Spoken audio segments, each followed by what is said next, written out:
is there something that you in your 20s, is there something you wish you would have known that you maybe didn't have anyone to tell you that this is something you need to know? Is there something out there that you would advise our listeners to know that maybe would have helped you?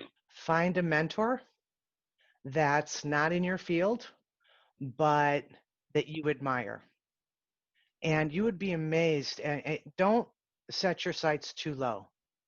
You would be amazed at some of the executives that are out there, or life coaches, or heads of industry, that if you reach out to them and you're persistent and consistent, and you really admire what they're doing or how they've accomplished something in their life, and you want to glean just a little bit of wisdom from that, be bold, go for it.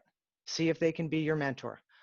And on the flip side, if you find someone as a mentor and it doesn't click, find another.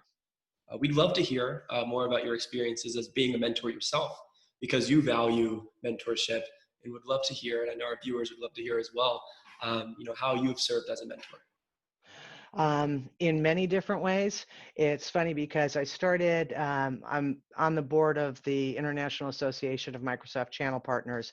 I've been on the board there for like 6-7 years.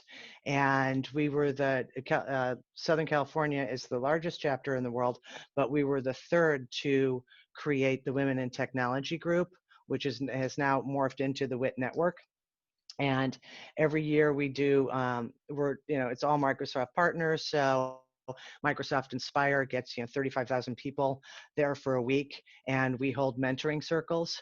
And a couple years ago, we had Satya Nadella and Gabriela Schuster come and do a fireside chat. So just you get to meet people from all around the world in that environment, and then you continue to connect with them throughout the year. So that's a really interesting and fun mentoring opportunity for me. I also have young women that I see or men in our industry that will reach out to me and say, this woman's having a little bit of a problem traversing, not necessarily inappropriate conversations, but just uncomfortable and wants to know how to extricate herself from the situation.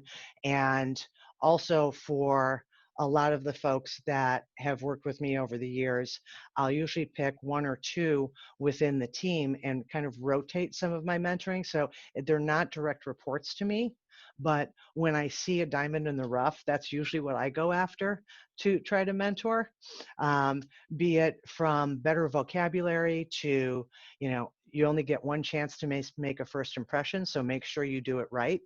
And I know there's probably a little less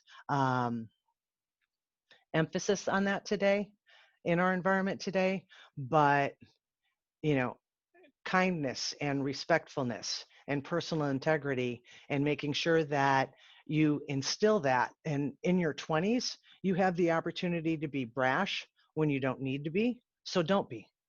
Just continue to, it's not the stuffy professionalism, but it's making sure that you get your point across and listen to others as well. I think our listeners are going to really enjoy hearing what you had to say about really finding a mentor, but finding the right mentor for yourself. And I think we'll also like to just hear about the journey that you went on and what the 20s were like for you.